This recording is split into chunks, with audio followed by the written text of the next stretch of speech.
Muy buenas noches, estimados telespectadores de todo el país.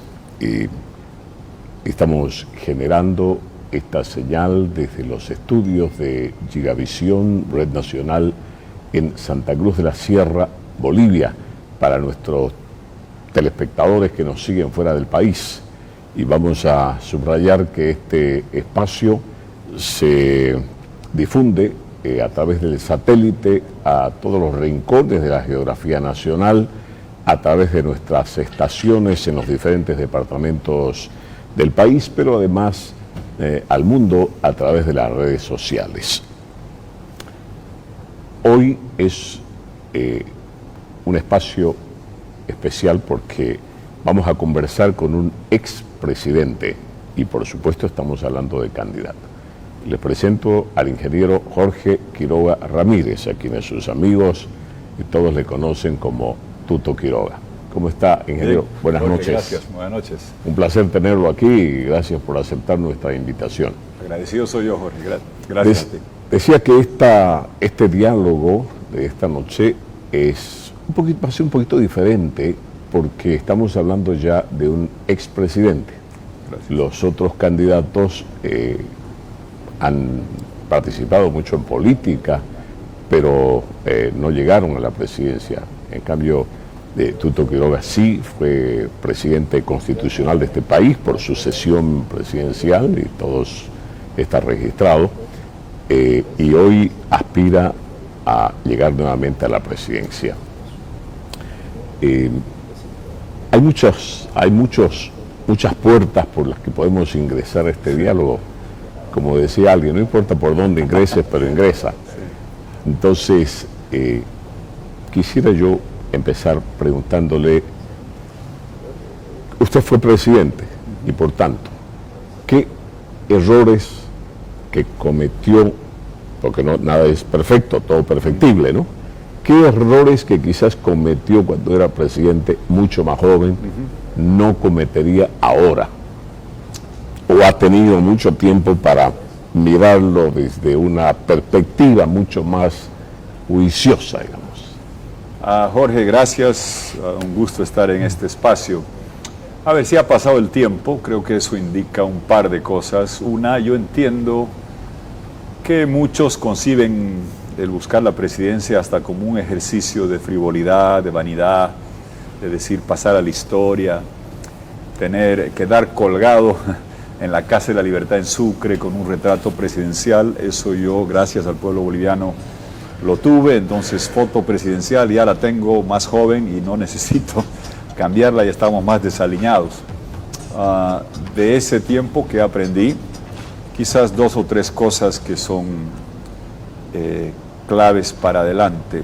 Había crisis económica, le explicábamos eso a la gente. 98-2003 se denomina la media década perdida. Argentina se viene abajo, Brasil se viene abajo, Uruguay se viene abajo, económicamente hablo, devalúan. Había una crisis profunda y aquí mantuvimos las cosas a flote. Y quizás no supimos explicar que cuando el vecindario se estaba hundiendo, mantener a Bolivia con inflación de 1%, creciendo, atrayendo inversión para hacer el gasoducto, inversión para proyectos mineros, abriendo mercados para productos bolivianos, era lo necesario para sobrevivir que el vecindario se venga abajo. Pero estábamos tan ocupados de responder a la coyuntura difícil que no nos preocupábamos de mostrar la comparación, en primer lugar. Segundo, quizás fui escrupulosamente democrático, en el sentido que no había reelección.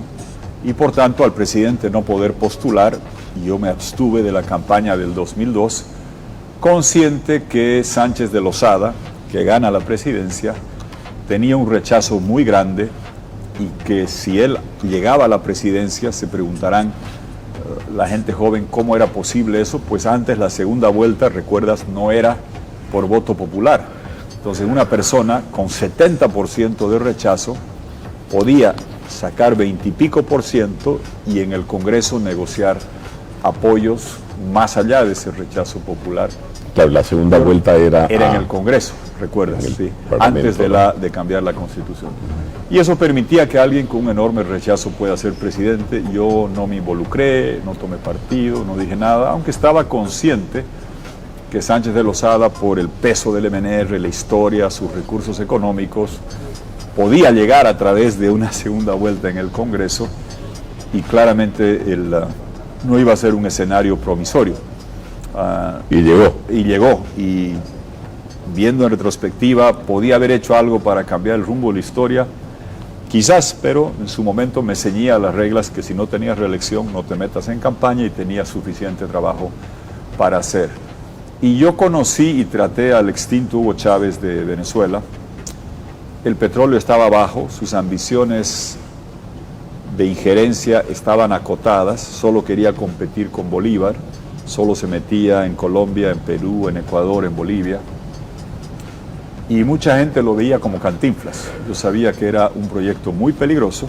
El petróleo estaba bajo, pero si el petróleo subía, Venezuela siempre ha tenido una enorme influencia económica por ser una petropotencia histórica antes de Chávez. Y creo que todos los que estuvimos en gobierno de esa época tenemos una cuota parte de responsabilidad de no haber advertido a la región lo que venía si este proyecto, liderizado por Chávez, con la petrochequera poderosa, aunque el precio estaba bajo, después mejoró y la petrochequera se volvió más fuerte, combinada con la represión cubana, significaban un peligro para la libertad y democracia regional.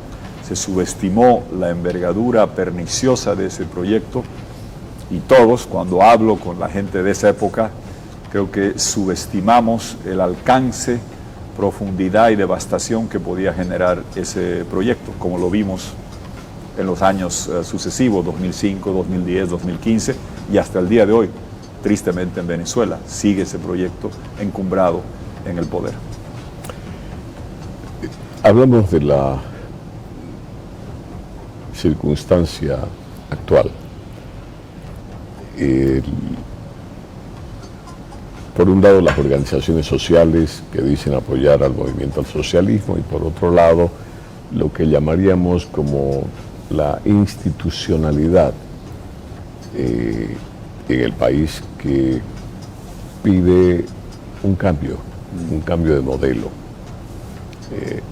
Y para la gente que no entiende el cambio de modelo, pide que haya gasolina todos los días, que haya combustible todos los días, que haya dólares para llevar al niñito a Chile por una intervención, o a Brasil, o por último, pues para ir a Disney, ¿no? A pasear. ¿Cuál es el problema? ¿Cuál es el pecado? Para eso la gente trabaja todos los días. Entonces, en un momento en el que ni siquiera se puede pagar $10 al Face, que el Face o las redes sociales no le aceptan $10 nuestra tarjeta por $10 si es de Bolivia, entonces quiere decir que la situación no es la mejor. Entonces vuelvo al tema de la llamada institucionalidad, que pide que las cosas mejoren, y después de todo este tiempo aseguran que solo van a mejorar con un cambio de modelo.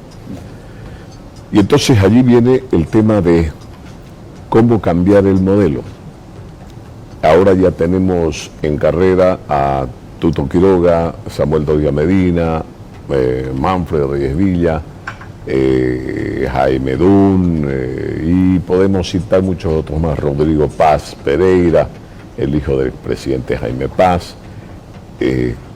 Pero ¿qué pasó o qué pasa con el pedido clamoroso de la institucionalidad de que estas fuerzas se unan para procurar un cambio de modelo que haga el futuro verlo un poquito más promisorio? Jorge, yo creo que el pedido va más allá de instituciones quizás empresariales, gremiales o cruceñas. No olvidemos que hay instituciones cooptadas por el movimiento al socialismo, sectores corporativos y sectores sindicales que están cooptados por el movimiento al socialismo. Evo Morales pensaba que le pertenecían y ahora se viene a enterar que estaban prebendalizados y manejados por Arce. Pero el clamor nacional popular, ¿qué es? De un sufrimiento profundo, que todos lo sentimos. el sufrimiento de ir al mercado y ver que los precios de la canasta familiar suben como cohete y se ajustan casi todo el tiempo. Anda a comprar arroz, aceite, carne, pollo y los precios por las nubes. La angustia de la gente que señalabas, que necesita unos dólares para comprar medicamentos, o que está en cola porque en el banco no le han devuelto sus dolarcitos, o como dices tú, para enviarle a un hijo que está estudiando fuera. A ver, trata de enviar dólares a un hijo que está estudiando fuera. Hay una angustia profunda, hay un sufrimiento enorme y todos lo tenemos cuando tenemos que hacer cola por diésel y gasolina. Quizá algunos tenemos el beneficio de un horario más flexible, pero yo paro en todas las colas y hay gente que trabaja en un lugar 8 horas al día y ¿qué tiene que hacer?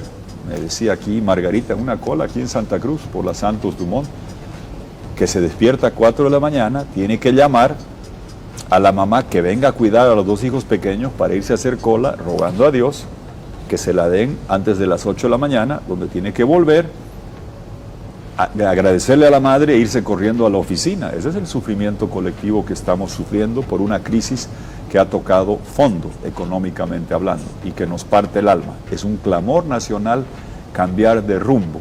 Ahora bien, tú decías el modelo, Jorge. Yo soy muy claro en esto. Nunca hubo tal cosa como modelo económico, social, productivo, intergaláctico, extraplanetario y no sé qué cosas más que decían. Era meramente saqueo, Jorge. El MAS tiene la fortuna de empezar el gobierno hace casi 20 años sin deuda externa. Habíamos condonado casi toda la deuda externa. Imagínese no deber nada en las tarjetas de crédito, tenerlas en cero. Y en la casa tener atrás un depósito gigantesco de gas con tuberías que van a los vecinos más grandes, Argentina y Brasil, y abriendo 2 válvulas te llega un montón de dinero. Todo eso lo generamos en otras gestiones. El MAS, ¿qué hizo? Vender el gas, despilfarrar el dinero que ingresaba por el gas, comprando jets, palacios, fábricas que no funcionaban, gastos por doquier, fábrica de miel, de papel, de cartón. Se gastaron y robaron el dinero. El gasto era insostenible. Cuando empieza a mermar la producción de gas, sacan los dólares del Banco Central, venden el oro y hoy día no hay oro, no hay dólares, no hay diésel, no hay gasolina, que lo veníamos advirtiendo hace mucho tiempo y el pueblo boliviano está en una angustia profunda y además sufriendo, porque me lo dicen en todas las universidades, he recorrido más de 40 universidades haciendo conversaciones profundas y me decían lo mismo que un grupo de jóvenes en la feria anoche en Cochabamba: si esto no cambia, tuto, nos vamos. Y yo he escuchado eso en Venezuela y Cuba. La gente joven que dice que si no hay oportunidad económica y sigue un gobierno represivo, inepto, corrupto, se van. De Venezuela se ha ido la 1/4 parte de la gente, de Cuba la 1/5 parte. ¿Y quién se va, Jorge? No se va gente de la edad nuestra, se va la gente joven, pasajes sin retorno. Y las madres y los padres sufren, nosotros todos sufrimos por ello, y además como país, quedarse sin gente joven es volverse como Venezuela un asilo dictatorial, con puro gente mayor y sin futuro. Y por eso en esta elección nos jugamos el futuro. Nosotros de los tiempos que nos puede quedar, que ya estamos, ya bien entrado el segundo tiempo, mis padres siguen vivos, Dios me los cuide, mi madre un poco delicada, pero gracias a Dios ellos han tenido una buena vida. Pero ¿qué hace una persona de 20 años? ¿Qué hace una persona de 22 años cuando pierde el futuro? Cambia todo por un pasaje de ida y sin retorno. Y eso es lo que nos debe llamar a la angustia. Eso es lo que debemos cambiar en Bolivia, recuperando la estabilidad económica y haciendo un cambio radical de toda la legislación sectorial para ofrecer un futuro promisorio, rebosante de esperanza para Bolivia, para paliar esa angustia, para dar respuesta a ese sufrimiento, para dar una alternativa al dolor del pueblo boliviano en cola por diésel y gasolina, sin dólares, con la inflación disparada, sin empleo, sin esperanza. Ese es el cambio que se necesita y que estamos proponiendo. ¿Y cómo se va a hacer ese cambio? Porque Samuel ha ofrecido pide 100 días, Sí. ¿no? Pide 100 días para hacerle frente al bulto, ¿no? a lo más grave, dice que es el combustible, dólares. Rodrigo Paz Pereira el otro día dijo, ¿cómo que 100 días? Pero si este pueblo, este país ya no aguanta, en 100 días no sé qué va a pasar con él. ¿Cuánto falta hasta el cambio de gobierno? Un día pidió. Samuel 100, Rodrigo Paz ya ha pedido un día, porque ha dicho, a mí me eligen y yo voy a empezar a preparar los decretos. El día que a mí me juramente, digo yo, firmo los decretos para devolver las autonomías, para devolverle el poder que les corresponde a las regiones, etcétera, etcétera. Entonces, mi pregunta al ingeniero Tuto Quiroga, ya fue presidente, él sabe lo que es el poder. Hay una mala interpretación a veces cuando uno dice saber para qué es el poder, pero obviamente quien tiene el poder o aspira a él también tiene que saber para qué es, y entre ellos es para hacer cambios. Entonces la pregunta es, ¿qué tiempo necesita Jorge Quiroga para devolverle la esperanza al boliviano? Separo, Jorge, tu pregunta en dos partes, estabilidad y cambio de futuro. Estabilidad es al principio. Cuando la gente te diga qué va a hacer y cuándo va a hacer, nada más pregúntales cómo. Y ahí viene el meollo del asunto. Soy el único que hace años viene diciendo cómo se le devuelve estabilidad a Bolivia. El 2020 yo recorrí todos los canales y advertí que el MAS se farreó el gas, que estaba dilapidando los dólares, que si no había un programa de estabilización, de salvataje de balanza de pagos, que enseguida explico, llegaba la devaluación y miren en cuánto está el dólar. Se disparaba la inflación y vayan al mercado. Venían las colas de diésel y gasolina y miren lo largas que están. Llegaba el desempleo, se lo advertía a Bolivia hace años, cuando no era popular hacerlo. Cuando en medio de la fiesta decir a alguien que se lleve en el trago porque llega la batida policial no te hace el más popular de la fiesta. Yo a Bolivia siempre le he dicho con responsabilidad la verdad. Eso que venía diciendo hace años, hoy ha subido el monto del salvataje.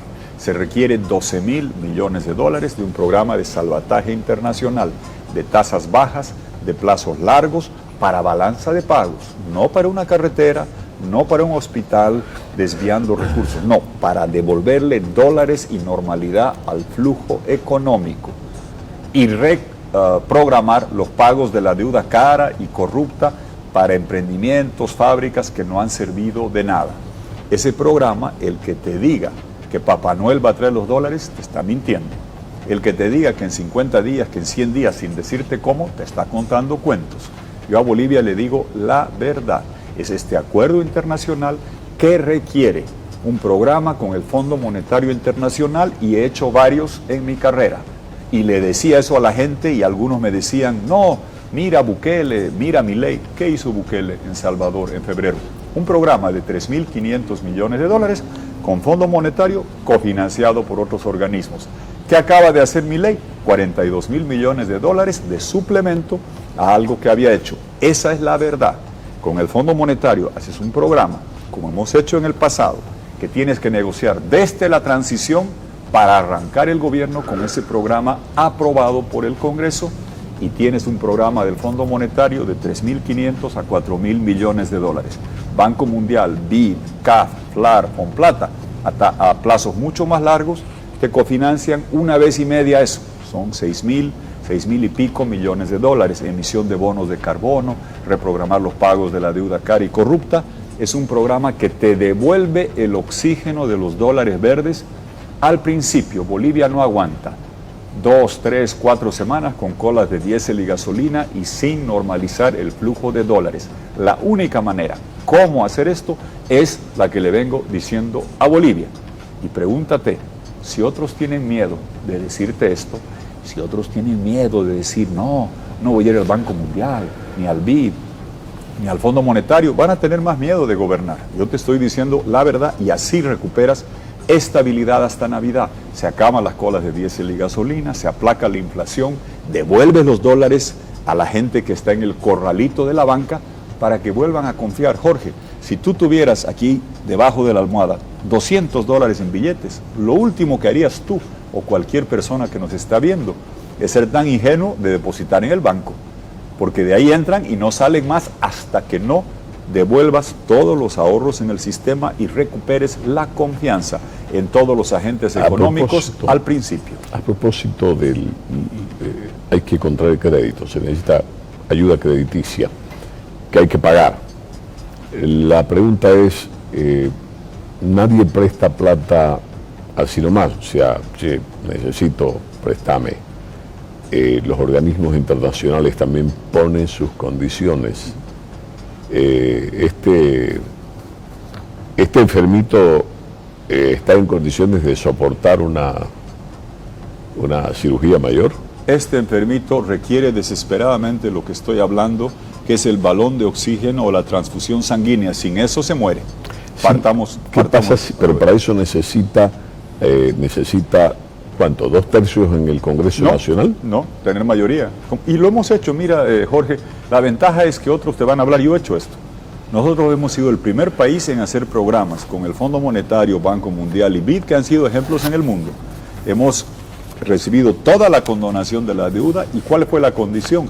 Dedicarla a aliviar la pobreza con más ítems de salud, de educación. Los HIPIC. El HIPIC 1, HIPIC 2, hicimos eso. Y lo hizo usted, sí. Así es, y sabemos, y fui a los directorios. ¿Y eso fue al final de su mandato que logró materializarlo? No, fue al principio, en la primera ronda, en el medio la segunda, y el 2005 llegó la tercera que se hizo, y Bolivia fuimos el primer país en eliminar toda la deuda externa de organismos. Eso le benefició mucho al gobierno que vino después. Le benefició mucho a Evo Morales, todo el gasoducto, las reservas de gas. ¿Quién disfrutó de eso? Evo Morales y el MAS. ¿Qué tenían que hacer ellos, Jorge? Abrir 2 válvulas y le ingresaban los recursos. Fue bueno para Bolivia, está bien. Pero ellos, ¿qué hicieron? No repusieron reservas de gas, quemaron los dólares del Banco Central. Y la gente cuando dice eso, a ver, quisiera que me entiendan, Bolivia hoy debe 13.400 millones de dólares y la amortización de capital e intereses es 2.500, porque es deuda cara, corrupta para fábricas que no sirven, que tienes que renegociar. Esto reemplazas con una transfusión sanguínea y evidentemente lo que dices es así. No vas a poder seguir gastando como loco. Tú tienes en gastos de inversión 4.000 millones de dólares, en gastos de bienes y servicios 10.600, 15.000 millones de dólares, que todo es gastado con libre albedrío y con enorme corrupción. Tienes que recortar 10% de la gastadera de viajes, viáticos, computadoras, celulares, vehículos, todo lo que tiene el gobierno en bienes y servicios, y recortar la inversión. Y junto con eso adjudicar todo lo de bienes y servicios e inversiones sin corrupción, no a dedo como Cattler Uniservice, como las fábricas, como los palacios, como los jets, como los helicópteros, no, con licitación. Las carreteras, obras que ha hecho el gobierno han costado el doble, 30% más, 40% más.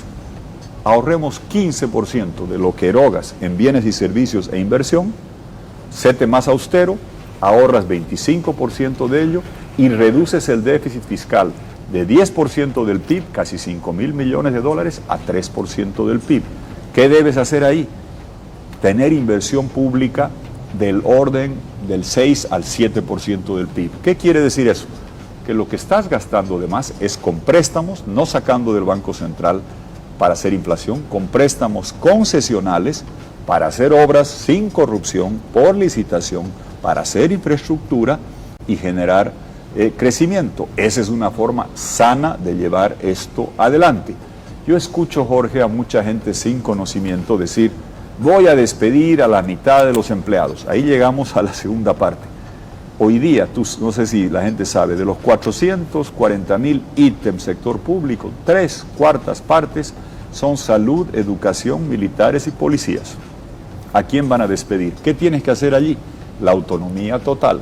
¿Qué es eso? Descentralizar salud, educación y seguridad, para que tú sepas en cada región quién cura a tus enfermos, quién educa a tus hijos y quién te da seguridad en las calles. Tú haces eso y no es la consigna de 50-50, es 62% a las regiones y a los municipios y 38% en el gobierno central. Solo si te atreves a hacer, como lo estamos planteando, la autonomía total. Descentralizar salud, educación y seguridad. ¿Usted está por la autonomía plena? Total. La autonomía total hay que decirla y escribirla. Es recursos y competencias. Porque lo que hay ahora es solo un título, ¿no? No, porque es más que un título. Permiso para todo. Eliges gobiernos, eliges asambleas regionales, fue castrada, fue podada, porque te dicen prediario, lo pagas tú. Para incentivar exploración de hidrocarburos, te retuvieron parte del IDH, no hay exploración, no hay IDH. El tema de fondo, Jorge, es, si quieres ir a lo que denomino la autonomía total, eso es descentralizar la salud, la educación y la seguridad. ¿Qué quiere decir eso? Que las postas sanitarias, los sistemas hospitalarios, los sistemas de provisión de salud se manejan a nivel regional, local. Lo mismo la educación. No adoctrinamiento del Adelino Ciñañi, enseñar matemáticas, historia, lo que requieres en cada colegio. Lo mismo con la policía. Eso es lo que no ha habido estos años. ¿En qué tiempo? O sea, así como usted lo concibe. ¿En qué tiempo? La estabilidad es al principio, el programa es al arranque. Bolivia no aguanta 2 semanas, es estabilidad hasta Navidad. Quiere decir que tienes que tener listo el programa y ahí hay un elemento central. Tienes que tener, y estoy pidiendo, mayoría para salvar la economía. No alcanza con ser presidente. Para aprobar el programa de estabilidad y las operaciones. Muy importante, ¿no? Exactamente. No alcanza con ser presidente. Yo he visto países de gobiernos con buenas intenciones, sin mayoría, se ven trabados y trancados. Parte de la razón por la cual Argentina demoró es la demora en las aprobaciones legislativas. Acá es imprescindible, y ojo, en Argentina, cuando entra Milei, no te olvides que se renovaba parte del Congreso. Aquí se renueva todo y requerimos mayoría para salvar la economía. Segundo, necesitas cambiar toda la legislación. La estabilidad, Jorge, no es un fin en sí mismo.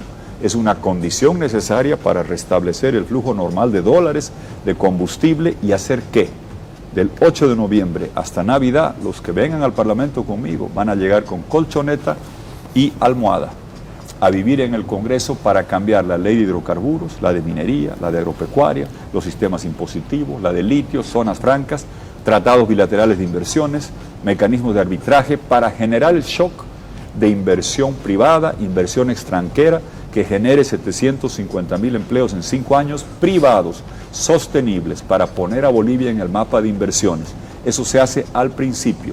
Cuando muestres que tienes un sistema financiero y normal flujo de dólares garantizado, venga el shock de inversión imprescindible para cambiar de rumbo 20 años, para que en agropecuaria seas el doble que Paraguay, que en minería seas igual o mejor que Chile o Perú, en turismo seguir la ruta de Dominicana, en litio ser la potencia mundial de litio. El futuro es luminoso, es otra Bolivia. Y junto con eso, los cambios de justicia, de autonomía total.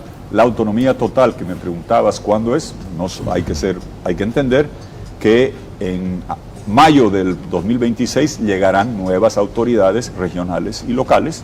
Habrá que esperar que eso termine para ahí implementar la autonomía total. Creo que no serviría de mucho iniciar la descentralización y en autonomía total de salud, educación, seguridad, con instancias regionales y locales que están feneciendo en su mandato.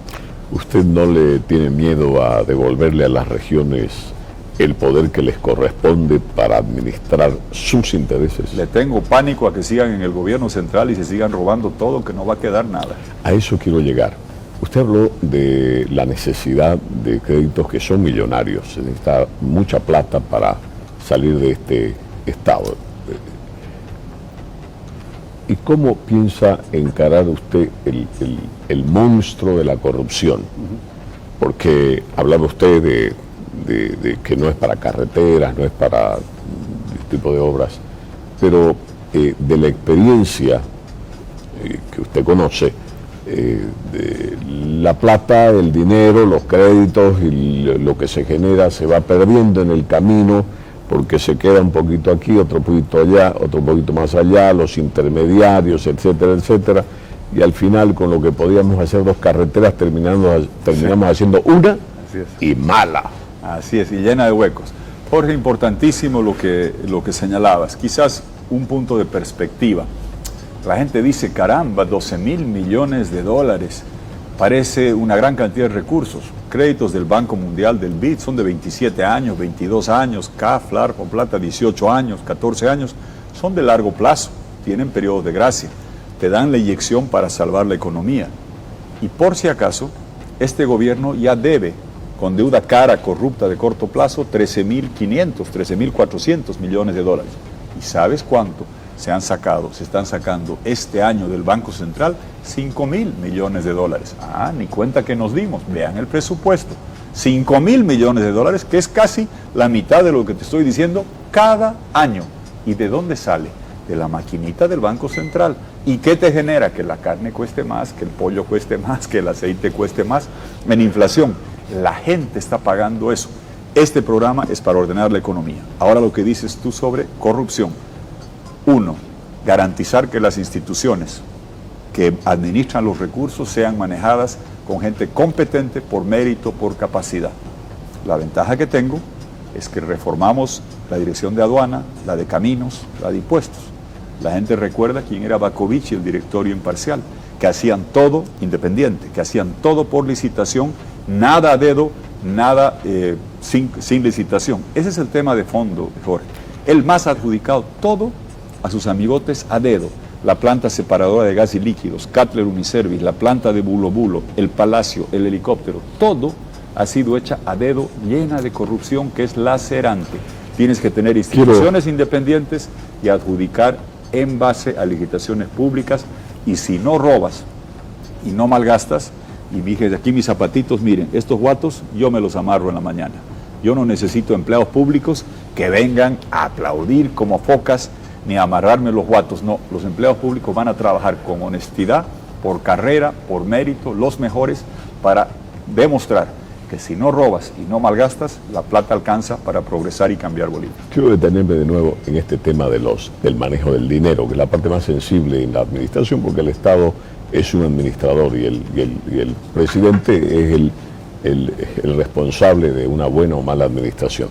Y en eso voy a lo de Nayib Bukele, que parece ya un disco rayado, pero es cierto, porque está ahí, es material, es visible. Nayib Bukele, cuando le preguntaron cómo de ser un país bien disminuido en Centroamérica, para no usar un término despectivo, de ser un país, uno de los países más pobres, digamos, ha logrado una respiración económica, pero no por lo económico, sino por la transformación que ha hecho el sistema.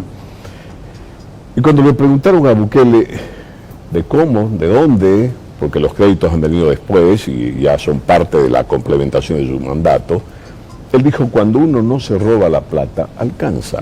Y ahí venía aquello que le decía de que presupuestamos para una carretera 200 millones, 200 y tantos millones, y con esa plata de repente se podían hacer 2 carreteras, terminamos haciendo una y encima mala, que nos dura 5 años y empieza a estar llena de pozos, listo, vamos a prestar más plata. Entonces, decía, ¿cómo espera Jorge Quiroga enfrentar ese fenómeno de la corrupción? Porque se puede decir mucho, pero el juicio vendrá después de los 5 años. A ver, yo tengo esa ventaja, Jorge. Primero, es sobre Salvador 2 cosas. El principal problema era criminalidad, no corrupción. Y eso es lo que se resolvió en Salvador con un programa de seguridad para combatir la pero no se olvide criminalidad. Perdón, pero la corrupción venía también porque todos estaban coludidos con las bandas criminales. Así es. Y no querían enfrentar las bandas criminales porque iba a haber un shock. Y la policía estaba, bueno, como tristemente pasa hoy, donde las autoridades antinarcóticos están facilitando el narcotráfico, o las autoridades de la aduana están facilitando el contrabando, o las autoridades tributarias extorsionan al empresario. Bolivia está putrefacta institucionalmente. Eso es, y a la gente le da asco cómo todo ha sido corrompido. En la parte de estabilidad, Salvador tenía una dificultad que hizo en febrero un programa de 3.500 millones, 1.200 del Fondo Monetario, es más chico, no hizo un programa grande, y 2.300 millones del Banco Mundial, BID, y allá el sistema interamericano. Lo digo porque cuando yo hace años decía hay que hacer un programa, gente que ahora dice que es de derecha decía, no, tú aprende de Bukele que no hizo eso. Bueno, ¿ahora qué me dicen? Es su tercer mandato, ¿no? Segundo mandato. Segundo mandato allá sí. No había, empezó. Milei acaba de hacer eso. Muy bien, el tema de corrupción te señalo. Tienes que poner gente por mérito y capacidad en las instituciones y retomar los principios de la ley SAFCO. Solo se adjudica, Jorge, por licitación pública. Y la ventaja que tengo es que esto hemos hecho. Y ojo, no puedes hacer créditos amarrados. ¿Qué son eso? Lo que estás señalando. Llega el crédito amarrado a la fuente de un país que te dice, la empresa de mi país tiene que hacer esto, adjudicas a dedo al doble de precio. Y como tú dices, por esa plata podías haber hecho 2 kilómetros en vez de un solo kilómetro y se roban el dinero. No, el dinero que Bolivia va a pagar no puede ser hecho para adjudicar con sobreprecio. Yo recuerdo que cuando hicimos el cambio en el Servicio Nacional de Caminos con Bakovich, que en paz descanse, la gente se quedó azorada porque mostramos al mundo que se podía hacer un sistema donde adjudicabas las obras públicas por licitación sin corrupción, con gente por mérito, por capacidad. Si tú haces eso, eliminas esas posibilidades. Y lo otro, Jorge, lo último. Yo instituí, recuerdas, en el Estatuto de Funcionario Público, el sistema de declaración jurada de bienes y rentas. ¿Qué dice eso? Que cada funcionario tiene que mostrarte qué tiene, de dónde viene. Pues bien, desafío a otros contendores que no esperemos al 8 de noviembre a ver si votas por mí y gano, recién te muestro mi declaración jurada de bienes y rentas. No, se termina el proceso de inscripción, de habilitación, yo en la campaña te voy a hacer esa declaración jurada de bienes y rentas. Y si tienes o no conflicto de intereses con el Estado, la gente tiene que saber qué tienes para mostrar tu vida transparente como la tengo yo antes de que voten. Y ese desafío creo que va a ser muy interesante que otros puedan responder y asumir para que la gente sepa antes de votar qué clase de gobernante están eligiendo. Un tema puntual, el tema impositivo que nos afecta a todos. Vivimos bajo una administración tributaria que es, no solamente es abusiva, extorsiva casi. Extorsiva, abusiva, sino que es tremendamente confiscatoria. ¿Qué va a hacer Tuto Quiroga con ese tema? Porque es muy posible que llegando a la presidencia necesita la plata y entonces esperamos mejor que más adelantito y cuando acordamos está terminando su mandato y no pasó nada. Jorge, yo a la gente le estoy diciendo con claridad que no al principio, pero durante el próximo gobierno vamos a ir a un sistema tributario de alícuotas más bajas y de base más ancha. Hay que aprender de los lugares donde esto funciona. En Paraguay hace años que tienen lo que se llama el 10-10-10. Si queremos competir en el vecindario, atraer inversión, tenemos que bajar las alícuotas y ensanchar la base para que más gente entre a ser agente económico activo. ¿Qué significa el 10-10-10? 10% al impuesto al valor agregado, 10% a las utilidades, no 25% como es ahora. Y ojo, Jorge, ¿cómo vas a atraer inversión extranjera cuando hay triple tributación? Si tú a la inversión extranjera le dices pague 25% de lo que gane, después paga el 12,5% para remitir al exterior y después, si no hay acuerdo de doble tributación, tributa en su país de origen. Tienes que tener 10% al IVA, 10% de utilidades. Además hay impuestos sobre impuestos. Así es, lo que te decía, el 25% y el 12,5%. Te cobran 2 veces, te chicotean 2 veces. Si queremos atraer inversión que genere empleo para salir de la crisis y que los jóvenes se queden acá, tenemos que decir, como han hecho en Paraguay, 10% de alícuota al IVA, 10% de utilidades, 10% al salario, lo que se llama el régimen complementario del IVA, hoy es 3%, e ir a ese sistema haciendo adicionalmente una cosa. ¿Y el cosa. Impuesto a la fortuna? ¿Usted cree que van a venir inversionistas sabiendo que hay un impuesto? No, esa es una tontera. No. Todo lo que haya que eliminar para atraer la inversión, hay que hacerlo. Y hay impuestos que son demagogia, como se ha hecho eso para gritar en contra de gente, los han hecho y al final lo que logras es ahuyentar capitales. Hay que entender, e incluso el impuesto a transacciones financieras, ¿qué te hace? Carlos Mesa implementó eso y dijo que era transitorio. Y ahí estamos, se quedó mientras siempre. Y ahí estamos para siempre. O sea, se ponen sus dolaritos ahí por eso. Le cobran y al sacarlos también. Imagínate, Jorge, decir a la gente que vuelva a poner sus dolaritos, si los tengo en el colchón no pagan el impuesto a transacciones, si los meto en el sistema empieza a tributar. ¿Y qué pasa? ¿Qué hemos aprendido, Jorge? Creo que estás tocando un tema muy importante. Discutimos mucho que si las regalías van a ser 11, que van a ser 18, con el IDH 50, 80, 90, 120%. Hasta García Linera sabe que 20%, 50% o 120% de cero es cero y nos vamos a quedar sin gas.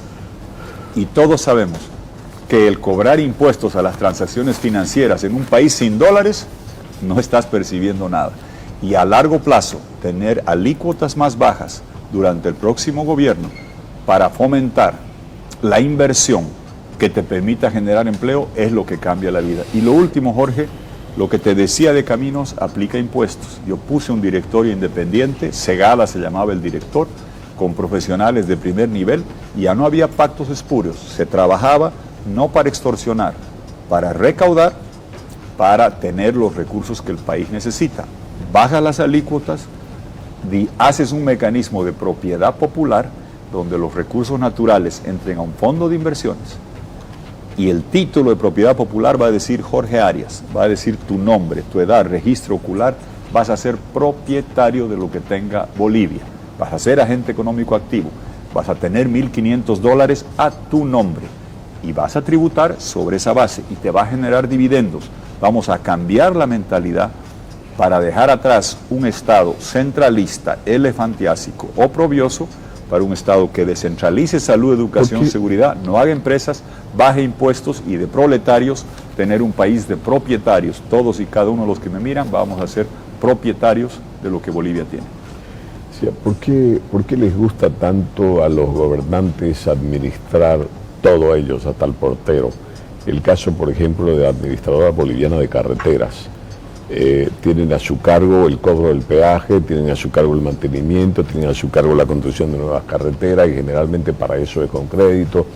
Y las carreteras están hechas pomadas en todo el país. ¿Por qué hay otros países que pueden ser nuestro ejemplo? Porque obviamente vamos a ver lo que funciona. Y creo que hasta en Brasil funciona de esta manera, que las carreteras se adjudican a empresas privadas. Ok, usted gana, tiene esta carretera que genera mucha plata, usted tiene la responsabilidad de mantenerla 100 puntos, pero además va a mantener una carretera que no genera. ¿Le parece el negocio o no? Entonces, pero en Bolivia creo que a nadie le interesa este tipo de procedimiento porque obviamente no van a manejar la plata. Bueno, ¿O qué sucede? Jorge, me estás haciendo recuerdo a lo que hicimos nosotros. Justamente eso, el sistema de concesiones, hasta el mantenimiento se hacía con gente de la comunidad, con un programa de micromantenimiento, que tú, en lugar de que el Estado adjudique, dabas en concesión kilómetros de carretera con sus overoles y sus bicicletas para que rellenen los huecos, pongan arenita y se haga un programa de micromantenimiento. Nos lo copiaron en otras partes del mundo. Estás tocando un tema que es medular. A estos señores, 20 años, nos han cambiado el chip. Ellos querían que el Estado haga todo para robarnos, nos han robado sin clemencia. Ahora ya no hay que echar arenita, ¿no? Hay que poner mucho. Pero Jorge, no solo en las carreteras, en las plantas, en las fábricas, miel, papel. Ahí está tu celular. ¿Qué marca es tu celular ahí? ¿Y que ¿Apple o Samsung? Samsung. No, Apple. Apple, bueno. ¿Tú te acuerdas que hicieron fábrica de equipos? Sí. Nadie tiene equipos. ¿Te acuerdas? Celulares, equipos. Mira ahí. Todo, el Estado, ellos querían que el Estado haga todo para robar. ¿Vamos a cambiar? ¿Vamos a cambiar? Todo. Vamos a cambiar la administración de las rutas troncales del país. Vamos a cambiar todo. Deme un minuto mientras toma su cafecito. Vamos a una pausa y enseguida continuamos. Sí. Adelante, por favor.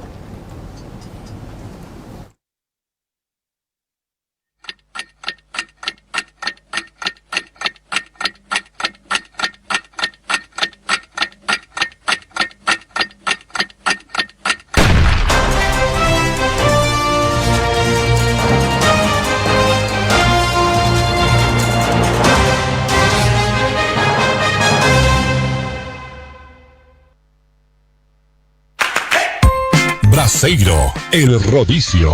Fineza y variedad para el paladar más exigente.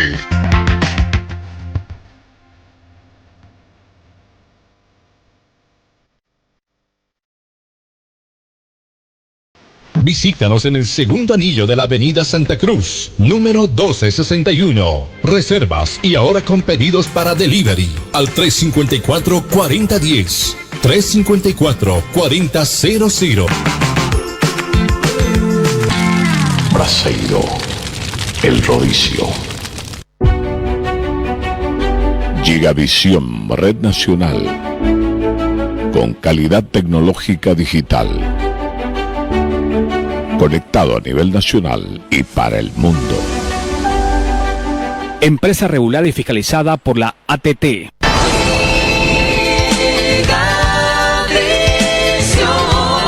Gigavisión, red nacional. Visita nuestro portal web gigavision.tv. Sea el mejor informado. Noticias en vivo. Síguenos por nuestra señal nacional y el mundo. Gigavisión, por nuestras redes sociales: Facebook, YouTube, Instagram, TikTok y Twitter. Gigavision.tv, de Bolivia para el mundo. Gigavisión, un canal de noticias.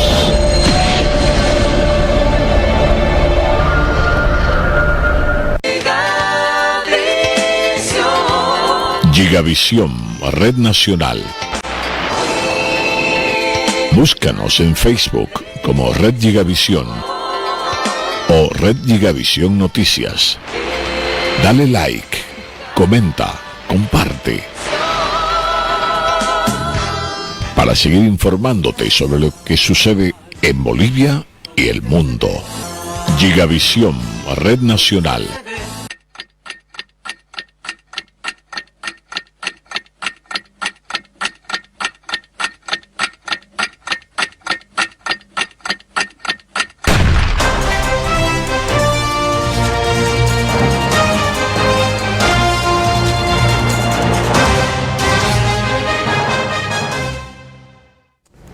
Y continuamos nuestra conversación aquí en este espacio, porque en realidad estamos contra el tiempo. Este es una cuenta regresiva hacia el 17 de agosto, ¿no? Nuestra conversa con el ingeniero Jorge Quiroga Ramírez, expresidente y ahora candidato también por la Alianza Libre. Se nos ha ido el tiempo rápido, ¿no? Y estamos en la ruta, entrando a lo político ahora. Finalmente, Andrónico Rodríguez ha admitido públicamente, por primera vez, creo que fue ayer en Oruro, que sí va a ser candidato, o que ya es candidato. Y el señor Claure creo que hasta le ha enviado su parabienes. ¿Cómo lo ve eso el ingeniero Quiroga? A ver, prefiero opinar en base a la realidad. Yo decía lo siguiente, cuando me preguntan anoche en la feria de Cochabamba sobre esto. Allá hablé de garapiña, que es conocida en Cochabamba por ser una mezcla de chicha con helado de canela. Usemos el chuflay mejor. Uno mezcla singani con ginger ale y una rodajita de limón. Entonces es mezclar el evismo con el arcismo, con una rodajita de juventud, y es exactamente lo mismo que hemos tenido todos estos años. ¿Por qué? Porque más allá del envoltorio, de la edad o que es menor que Evo, que Arce, ¿qué ha sido su trabajo? Perdón un minutito. Perdón. ¿Se desenchufó? Sí, no supe en qué momento. Muy bien, en el entusiasmo. Sí. A ver. ¿Seguimos?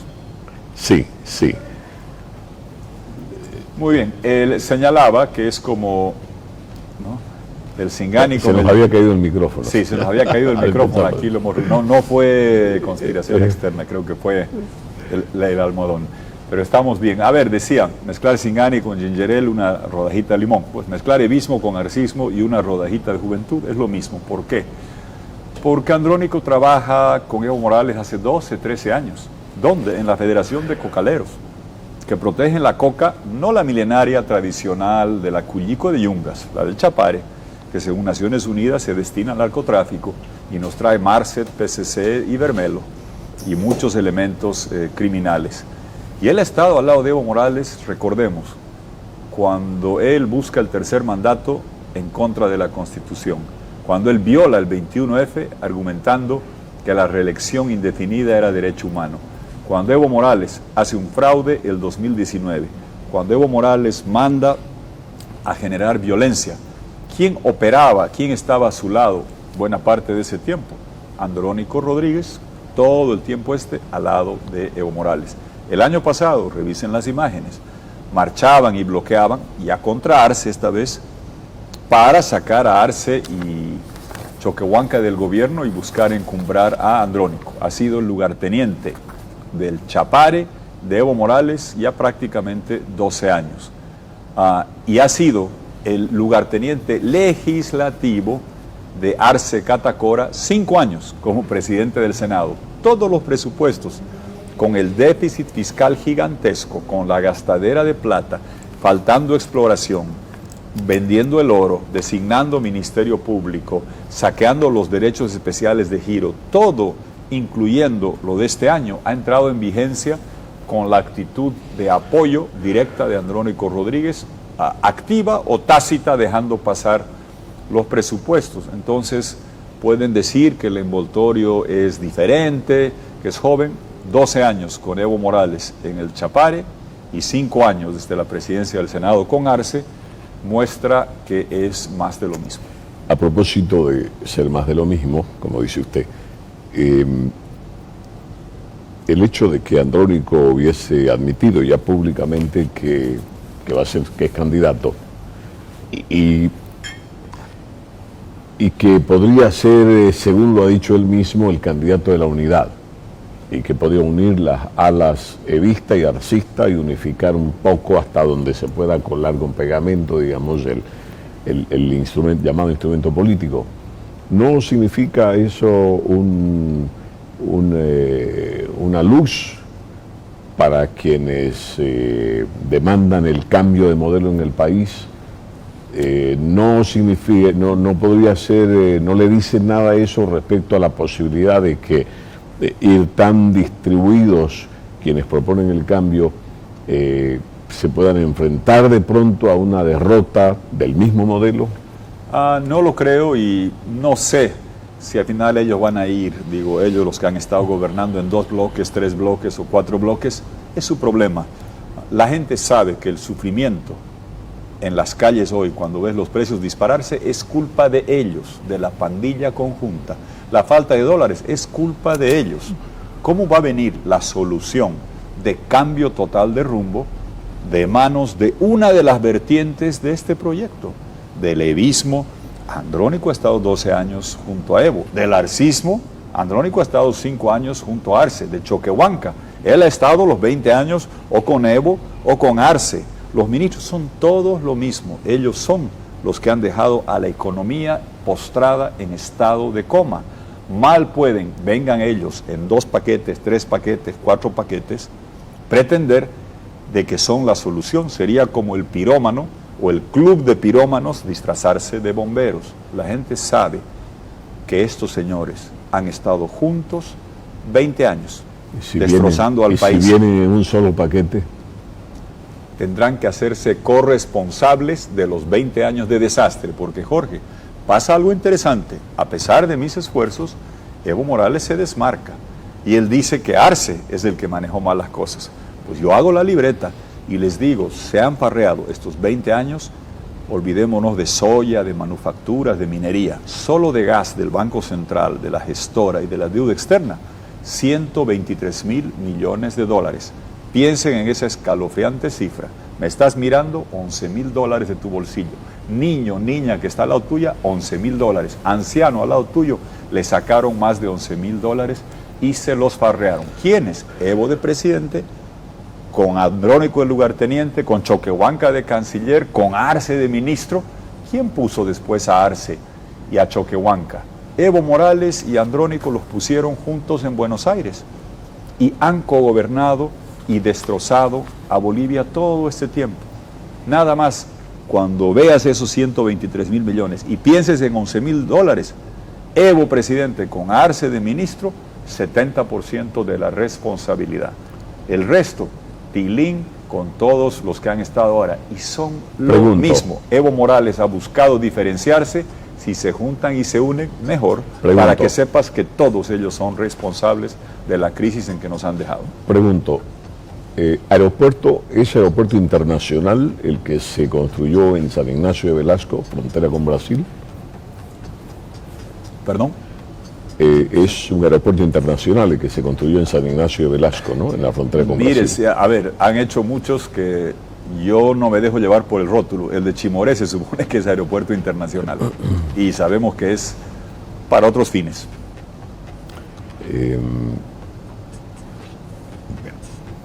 La sede de UNASUR en Cochabamba. Estás hablando, a ver, mira, yo, Jorge, entiendo dónde vas ahora. Yo muestro la lista de 13.000 millones de dólares de lo que denomino los elefantes azules. La lista es larga. Fábrica de miel, de papel, de cartón, quipus, en fin.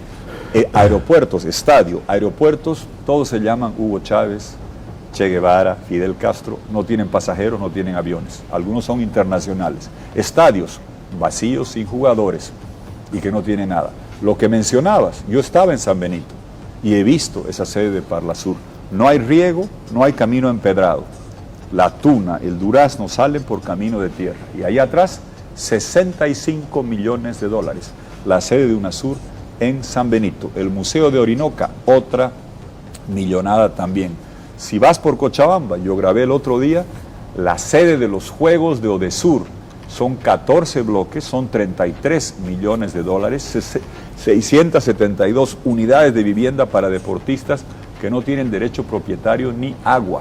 Monumentos al malgasto, al derroche, sobran en Bolivia, incluyendo la fábrica de separación de gas en el sur de Argentina. Y ya no se va gas a la Argentina ni se va a ir más. El gas viene de allá para acá. La del Chaco. La del Chaco. Entonces, los elefantes azules son una cantidad enorme y gigantesca que han dejado desperdigada por todo Bolivia. Son monumentos a la corrupción de estos 20 años. ¿Y qué va a hacer con todas las empresas que llaman deficitarias?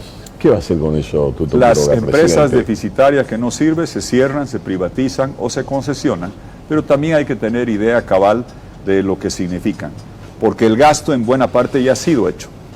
Te vas a ahorrar parte del gasto de funcionamiento, son 480 millones de bolivianos aproximadamente al año, y ha habido mucha inversión mal hecha, porque me duele decir esto, Jorge, pero ese aeropuerto internacional que no sirve de nada, ¿qué vas a hacer con eso? ¿Una cancha de fútbol? Tampoco, ya no tiene, es decir, hay lugares que puedes reutilizar. ¿La planta, cuánto costó la planta separadora de líquidos? Cerca de ¿Se 1.000 acuerda? millones de dólares. ¿Qué se va a hacer con eso? No sirve de absolutamente nada. No, porque no vas a tener gas para separar, el gas llega de Argentina.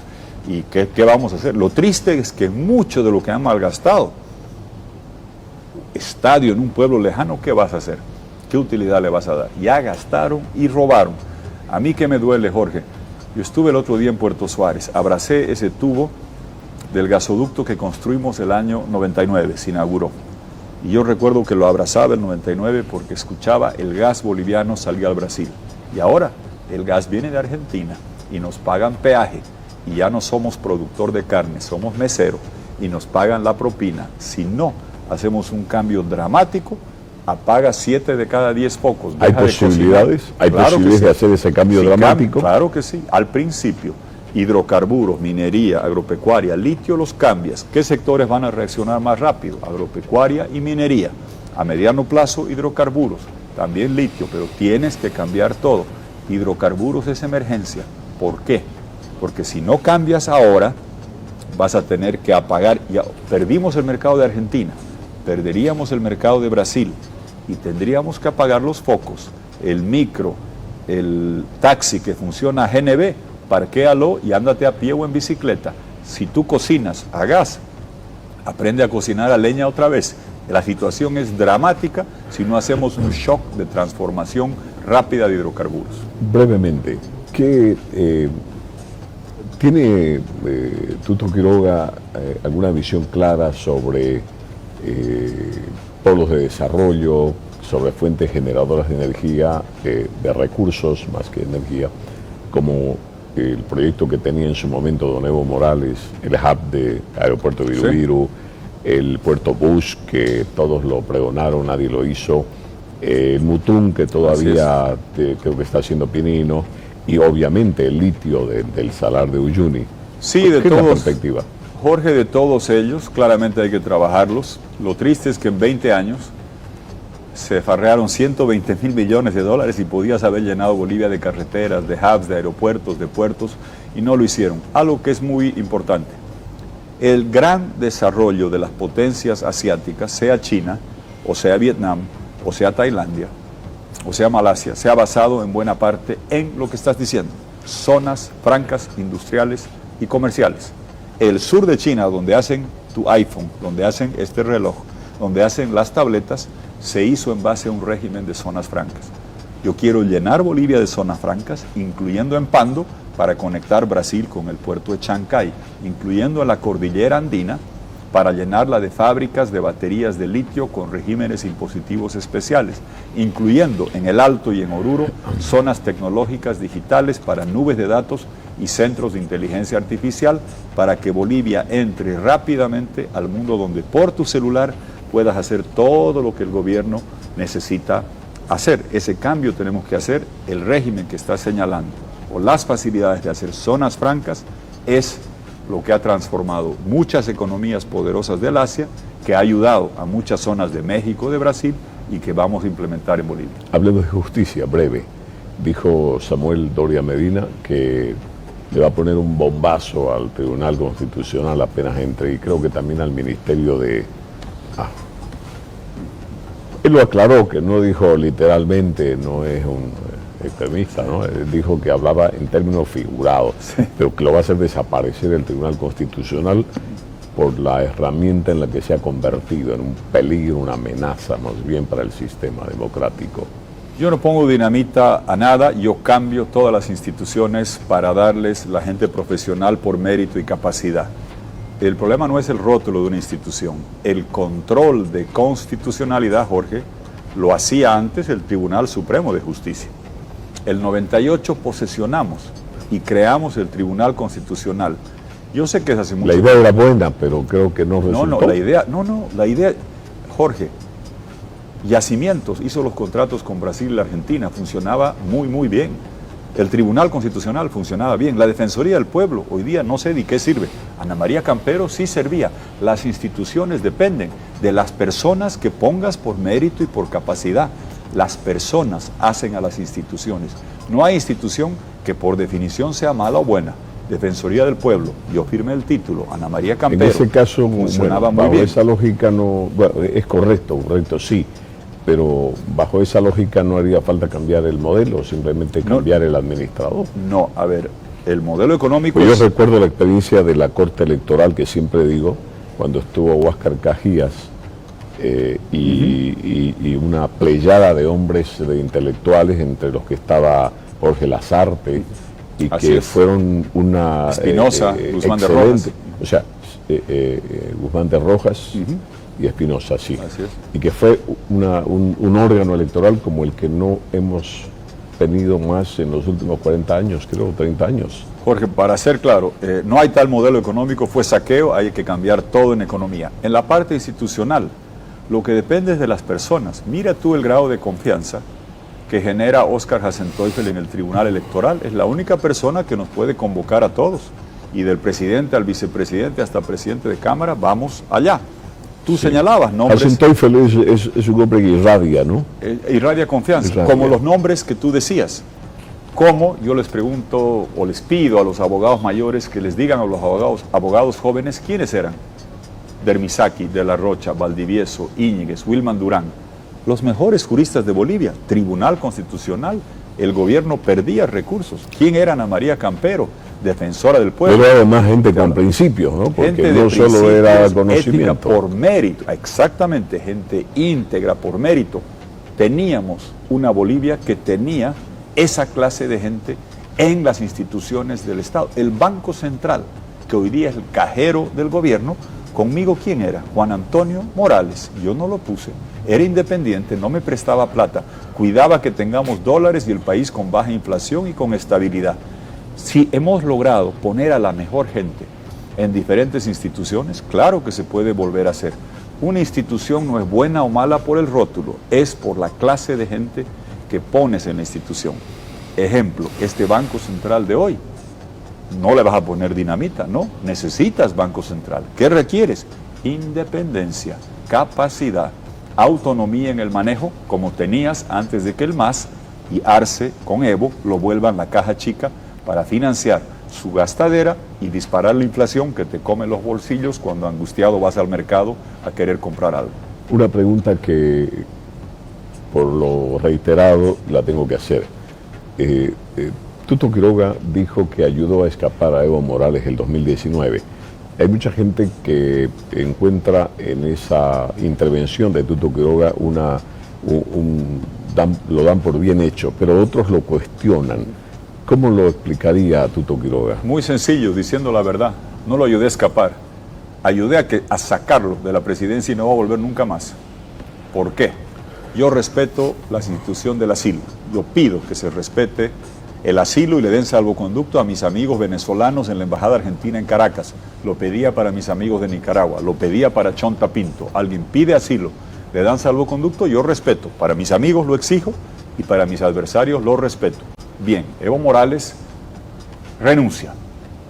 Solo había dos formas. Hay otra, muerte, revocatoria, que no estaban sobre la mesa. Había dos formas de que se precipite la sucesión constitucional y sacarlo del poder. Una, que su renuncia sea aceptada por el Congreso, nunca iba a suceder.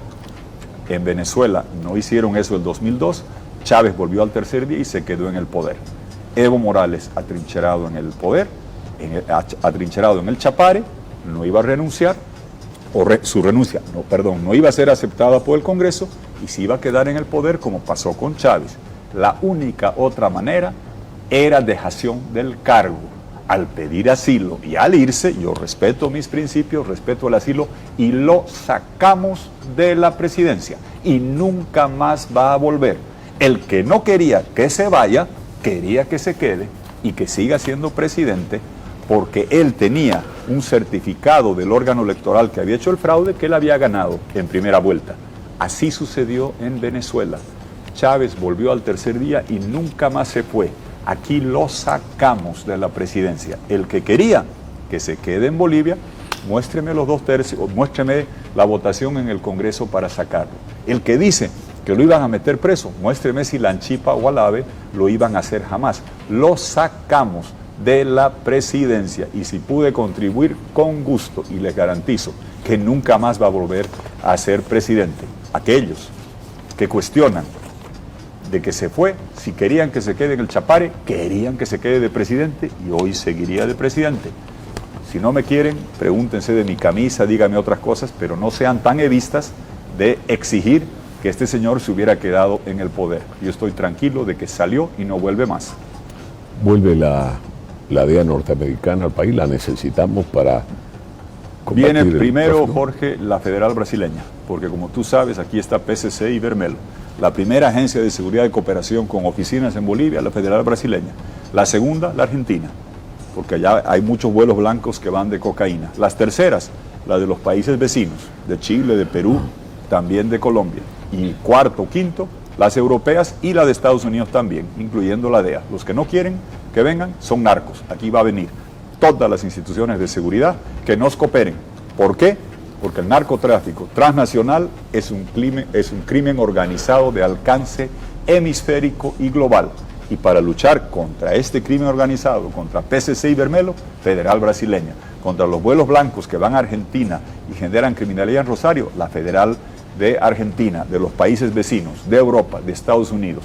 Los narcos no quieren eso. Yo lo voy a hacer porque conmigo el narcotráfico no tiene cabida. Brevísima pregunta. ¿Su compañero de fórmula o compañera ya está definido? En mayo. Ya estamos pronto, en mayo. Pronto. ¿Cuántos días? Pronto, antes de la fecha que está señalada. Pronto. ¿Podemos ir, por favor? Bueno, ahí hay una figura con Gary. ¿Qué le significó esta escena, ingeniero Quiroga, cuando Gary le dice, le entrego a mi pueblo Y claro, ahí salieron muchos a decir, bueno, nosotros, y Yambaé, nosotros no tenemos patrones, no somos de Gary. ¿Qué le significó? ¿Cómo lo recibió esa escena? No, yo aprecio enormemente a Gary, lo conozco hace un buen tiempo. Yo lo tomo como una expresión de amistad, pues cuando alguien te invita a su casa y te dice, mi casa es su casa, no te están dando el título de derechos reales, pues, o tú me dices... No es para que se lleve el refrigerador. No es para que se quede con las llaves y se quede a dormir. Mi casa es tu casa, creo que se usa mucho en América Latina, es una expresión de cariño, la tomo como tal. Y yo agradezco el ser un niño cochabambino que llegó a Santa Cruz a mis 11 años y que con mucho orgullo defendí los colores de Santa Cruz hace muchos años en varias contiendas deportivas. Vengo de Cochabamba, mis 4 hijos han nacido en La Paz, pero la única selección departamental por la que jugué fue con orgullo la de Santa Cruz en mis años mozos, cuando creo que arañaba el aro de básquet. Hoy día ya ni con telescopio lo miro y lo alcanzo. Tuto Quiroga se ha mantenido en forma, ¿no? Físicamente, lo veía a veces correr en la autopista. Siempre. Más despacito, pero siempre. Siempre trotamos. Bien. Yo sigo con este tema. Lo que voy resumiendo es que Tuto Quiroga se va a tomar un poco su tiempo para tomar medidas que otros están esperando desesperadamente en el tema impositivo, en el tema de las autonomías, ¿sí? No, es todo lo contrario. Es al principio y va a ser una avalancha legislativa como nunca antes se ha visto en Bolivia. Es de una, diríamos. Radical. Así es, chaquirrayo, como dirían en el occidente del país. Mire, lo de estabilidad, el 18 de agosto yo empiezo, ya estoy empezando ahora, como lo van a ir viendo. El 18 de agosto tienes que tener todo listo con el mandato para que todo esté listo al principio, para tener estabilidad hasta Navidad. Y como te decía, Jorge, del 8 de noviembre a fin de año, vengan con colchoneta, almohadoncito, para irse a dormir al Congreso ahí, a trabajar, que vamos a cambiar todo, el sistema de impuestos, el sistema de hidrocarburos, el de minería, el de agropecuaria, el de justicia, todo. Lo que te decía es que la implementación de la descentralización a la autonomía total de salud, educación y seguridad se iniciará cuando lleguen las autoridades regionales y locales. Sería insulso empezar eso con autoridades que tienen 2 meses en el camino. Aquí hablábamos de consejos municipales de Santa Cruz y La Paz, que puede haber cambios. Imagínate empezar a hacer descentralización de salud y educación a alcaldías que tienen 2 meses por delante. No sería productivo. Hay que esperar que llegue la autoridad relegitimada por el pueblo en mayo del próximo año, para eso de la autonomía total. El resto es al principio, todo al principio, avalancha legislativa y cambio radical desde el primer día. Voy terminando. ¿Puedo verlo a Samuel Dolvia Medina? Y con la misma temática del tema de la posibilidad de una, ¿qué podemos llamarle? Reunificación, de llegar a la unidad en algún momento, de repente al final del camino, todos nos enfrentamos o se enfrentan a la necesidad de hacer algunos renunciamientos. ¿Existe esa posibilidad? A ver, escuchemos qué dice don Samuel. Alusión, hay una declaración del expresidente Tuto Quiroga y don Samuel Dolvia Medina responde. ¿Se sintió aludido? No, mire, yo no quiero entrar en una discusión con Tuto Quiroga. Yo lo aprecio personalmente a él. Él ha comenzado a trabajar conmigo, él ha sido mi viceministro cuando yo he sido ministro. Entonces hemos trabajado juntos, tengo un aprecio por él. Yo estimo de que él va a recapacitar y va a cumplir su palabra. Yo estimo de que él va a recapacitar y va a cumplir su palabra. Creo que está claro que la unidad es un objetivo muy grande, muy importante, y además, como se decía ya hace 2000 años, el cumplimiento de la palabra es lo que se conoce como la buena fe. Y yo creo que Jorge Quiroga es un hombre de buena fe y que se van a aclarar las cosas y que él va a cumplir su palabra. No, les reitero, hace unos días era ilegal, creo que el Tribunal Electoral ha aclarado que no es ilegal, después se habla de un complot, después hay una denuncia. Por eso yo confío que Tuto Quiroga va a recapacitar y va a cumplir su palabra. Él confía que va a recapacitar. A ver, usted fue viceministro de Samuel. Yo era viceministro antes de que llegue para hacer aclaración técnica. Enrique García me llevó allá a planeamiento. El ministro de Planeamiento. Enrique García. Mis primeras Brillante Enrique García, ¿no? Fue luego gran presidente profesional, de la fue CAF. presidente de la CAF. Estaba en curso una condonación de la deuda norteamericana. Era medio imprescindible que yo permanezca allá, me lo pidió don Enrique, parte de la historia, pero claro, eso creo que muestra a veces las intenciones ahí que no son sanas, de decir más o menos yo lo puse, no, yo estaba allí antes, pero dejemos eso de lado, esa historia, a la gente le aburre. Yo siempre cumplo mi palabra, lo que nunca hago es algo ilegal, lo que nunca hago es faltar a los principios de acuerdo que teníamos, y lo dije claramente todo esto. El hacer encuestas una vez convocada los comicios era ilegal. Artículo 238K, contratar una encuesta es delito electoral, 3 años de cárcel. Yo no voy a ser tan tonto de decir al MAS inhabilíteme, porque eso lo decide no el órgano electoral, un fiscal y un juez masista que están citando a Balda y otros. ¿Qué era el principio de acuerdo? Que esto lo manejaba solo Carlos Mesa en reserva y salió toda la gente de Unidad Nacional a violar el principio de acuerdo y diseminar las preguntas, la metodología por todos los lugares. Y la base central del acuerdo era tener fiscalización, porque nadie confiaba en las encuestadoras. Era tener una persona al lado de cada encuestador. Tenía que ser legal, tenía que ser fiscalizada y tenía que mantenerse reserva para no contaminar el trabajo de campo. ¿Qué quiere decir eso?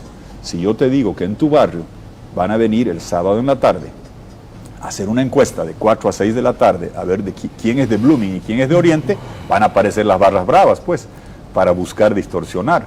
Esos eran los principios que violaron ellos. Yo cumplí, ellos no, y la gente lo sabe. Y la gente lo sabe porque esta maniobra que se hizo tuvo un segundo capítulo. En esa foto allá, yo no conocía, junto a Comunidad Ciudadana y sus dirigentes, hay 2 parlamentarios que fueron separados de la bancada opositora porque votaron con el edismo y el arcismo para destrozar la economía y vender el oro, según he leído, fueron separados de la bancada opositora por tránsfugas hacia el masismo, que después están parados ahí y que después firman una impugnación contra la Alianza Libre. O sea que no solamente trataron de decir, aquí tengo una encuesta que no es legal, que no puedo mostrar, pero por favor bájate porque aquí dice que yo soy Messi. Y después llega la impugnación diciendo la alianza tiene que ser sacada de cancha. Y la han firmado. Y después insultos por doquier, barro, en fin, suciedad. Yo espero, aunque no estoy seguro de lograrlo, que dejen de echar barro, que dejen de impugnar, que dejen de tratar de atacar. El enemigo de la democracia, el que ha generado la crisis, el que ha dejado al país postrado en la inermidad y en un estado terminal económico, es el MAS, no somos nosotros. Yo no me gasto tiempo en otros opositores. Hablemos de cosas más bonitas. El ingeniero Quiroga se casó hace poco. Contrajo, son segundas nupcias, ¿no? Sí. O sea, es reincidente. Reincidente, segundas y finales. A ver, fue una bendición religiosa, Jorge, que hicimos con Milena. Ya estoy con ella, hemos reconstruido nuestras vidas hace ya más de 10 años. Es bajo el Código de Familia, ya es una unión de hecho, ya sí. Estaba hecha así. Queríamos hacer esto por nosotros, para tener esa bendición y porque tenemos la fortuna también de tener vivos Milena a su madre, doña Aidita, mi suegra, que está en Cochabamba, y yo a mis padres, don Tuto y doña Sonia, don Tuto el original. Pues se hizo en Cochabamba, está toda la familia. Claro, ahí están todos, ahí está mi suegra, allá están mis papás, los hermanos. Fue pequeño, era discreto, pero no secreto. No queríamos hacer aspaviento, claro, si lo vuelves público tienes que invitar a... ¿Por qué no me invitó a mí? Digamos, también en Tacuchao, que estás aquí, podía haber venido a a bailar y seguro que baila mejor que yo, que eso no es muy difícil. Pero no, era eso, y yo agradezco a Dios que me la puso en el camino, que hemos reconstruido nuestra vida juntos, porque a veces, tú sabes, ¿no? La gente piensa que uno es invulnerable, duro, rígido, que pelea y que resiste todo, y que se va a Venezuela y que se va a Cuba y que arriesga todo y no le importa nada. No, la procesión va por dentro. Hemos reconstruido nuestra vida juntos y siempre es bueno saber que no importa los avatares del día, al final de la jornada está ella allí y al principio del próximo día también está allí. Tiene en su primer matrimonio 3 hijos. 4. 3 niñas y un varón. 3 ni tan niñas, ya mayores, y un varón, y la mayor ya me ha hecho abuelo 3 veces, con orgullo. Tiene el hijo menor de 25 años. El hijo menor, Cristian, tiene 25 años, sacó su licenciatura en Historia. Su tesis era la revolución del MNR y el uso de los sindicatos campesinos. Maestría en Chicago, su tesis allí fue comparar reforma agraria de Bolivia y de México. Ahora está sacando el doctorado en Historia en Georgetown, ya es asistente de cátedra, ya está medio independiente, le pagan sus buenos pesitos. Un papá orgulloso. Muy orgulloso yo de mis 4 hijos profesionales. Yo siempre les decía lo que a mí me dijeron. No soy millonario, pero soy rico, le voy a dejar títulos universitarios. Todo lo hice para la eso. fortuna de nosotros los padres son nuestros hijos, ¿no? Yo soy una persona simple, uso la misma ropa, las mismas zapatillas, reloj para trotar, vivo tranquilo, manejo un Honda 99, no necesito más. Lo que quiero es, sí, me he esmerado y esforzado en que mis hijos tengan 6 títulos universitarios entre los 4, un 7º título en camino. Mi hijo va a hacer urbanización aymara, va a hacer su tesis doctoral, va a venir a aprender aymara, está llegando en mayo. Sí. Estudia ya 8 meses, 9 meses, va a venir acá para mejorar su aymara. Milena tiene 2 hijos profesionales, exitosos. Ninguno quiere carguitos en la aduana, ni peguitas, ¿no? Tienen su propia vida, tranquilos, independientes y bendecidos por eso. Mañana lunes, 5, mañana, Sí.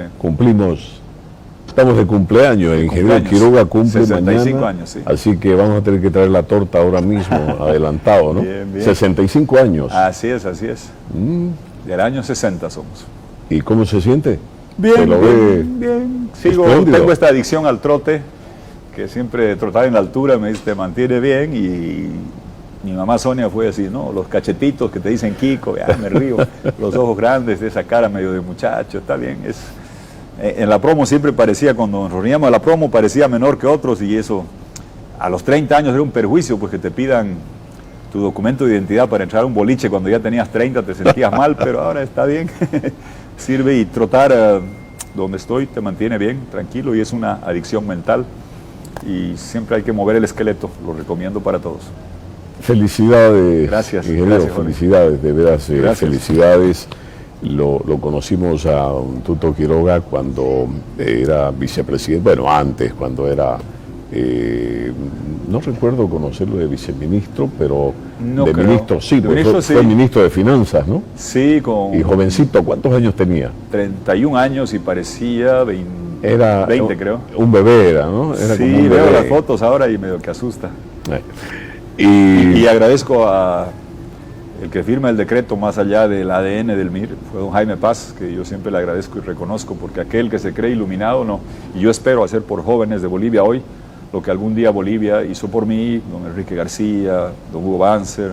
Jaime era el Paz. presidente. Era el presidente, y yo tenía 31 años y parecía Le 22. confió el Ministerio de Finanzas. Así es, y yo no venía de familia pudiente ni influyente, y en Fabuloso. un momento en Bolivia la gente con cierta capacidad profesional tenía ganas, nos daban espacio. Y Eso yo es lo que quiero. recuerdo, el gobierno de Jaime Paz, como un gobierno, no digamos, no era el wow, pero era un gobierno que dejó una buena sensación, ¿no?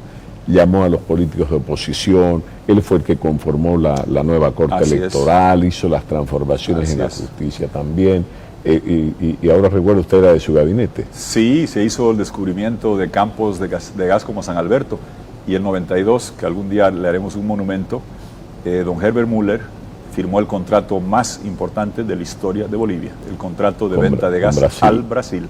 Sí, Eso señor. transformó la historia económica de Bolivia. No fue Era- el MAS se fabrió el gas, Fue gente como Era Herbert Müller, era ministro de Herbert Hidrocarburos, Müller, ¿no? ministro de Energía de Jaime Paz firma. Allá está. ¿Estás de acuerdo? Ese ya es el brother, presidente. ¿no? Ya hay viejito, ya tenía 41, creo ahí. Bien.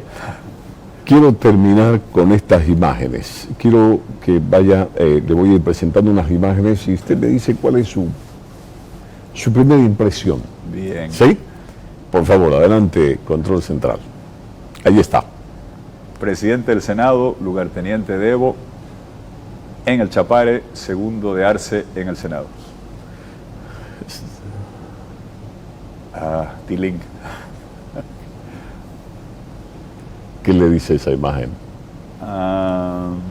Eva Copa, alcaldesa del Alto, jugó un papel interesante en la transición cuando mucha gente del MAS quería incendiar Bolivia, tuvo una buena actitud en la transición y el Alto la reconoció como su alcaldesa.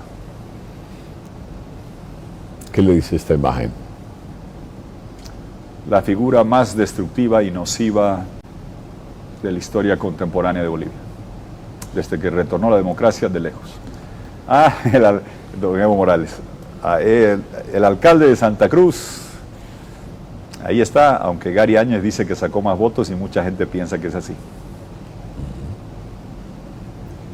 Alcalde de Cochabamba, que tiene un desafío grande en sus manos con los problemas allá en esa ciudad. ¿Lo conoce? Jaime Dunn, sí, lo conozco, trabajaba en Nafibo, en el gobierno.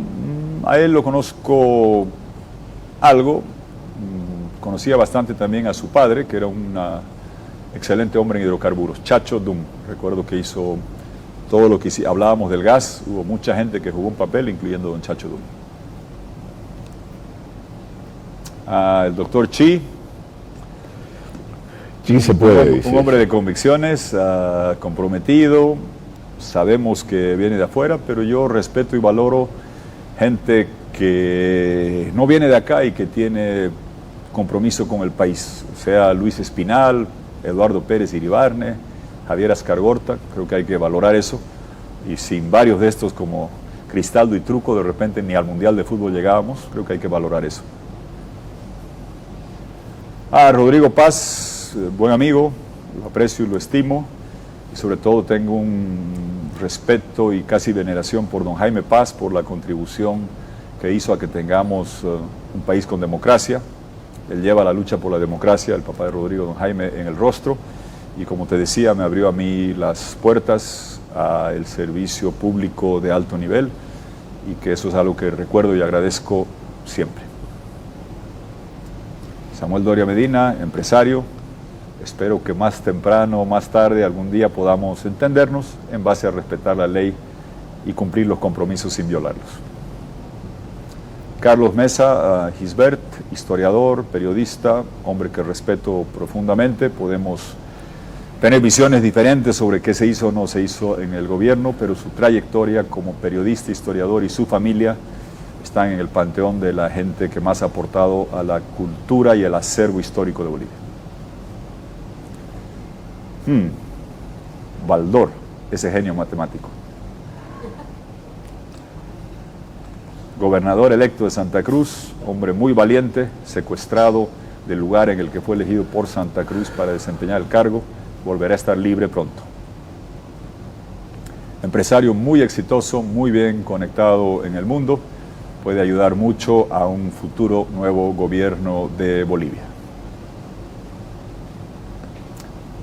Oscar Hasenteufel, la persona en cualquier institución del país que tiene más credibilidad y que puede convocar a diferentes actores, desde el presidente, vicepresidente, senadores, ministros del MAS, hasta Carlos Mesa, opositores y los que estábamos allá el 17 de febrero. Saucedo, creo que es que ya no los distingo muy bien de presidente, de la Corte presidente Suprema del Tribunal Supremo de Justicia. Por sus actos lo conoceremos, veremos. Hay gente que merece juicio y responsabilidades como Yanine Áñez, gente que merece justicia como Camacho, por sus actos los conoceréis. ¿Quiénes son? Creo que... los del Tribunal Constitucional. Hurtado y Espada. Yo siempre respeto la Constitución, no me gusta gente que se queda más allá del mandato. Entiendo que el TCE ha tratado con ellos, espero que garanticen y no hagan ninguna interferencia hasta el 17 de agosto para que tengamos elecciones como lo manda la Constitución. Tendrán un papel que cumplir en mayo y creo que la gente va a estar pendiente de que no se genere ninguna interferencia judicial sobre el proceso electoral que se viene. Muy bien, muchas gracias. Se nos fue rápido el tiempo, pero creo Gracias. que disfrutamos de esta conversación. Ingeniero Ramírez, muchas gracias. Gracias, mi querido Jorge, gracias. Por haber estado con nosotros. Y ustedes, estimados telespectadores del país, agradecerles por habernos acompañado. Este espacio tendrá un reprise en los próximos días. Esté atento. Les agradecemos mucho por su atención y bueno, nos veremos en el próximo programa. Muchas gracias, buenas noches. Gracias, ingeniero. Gracias, gracias.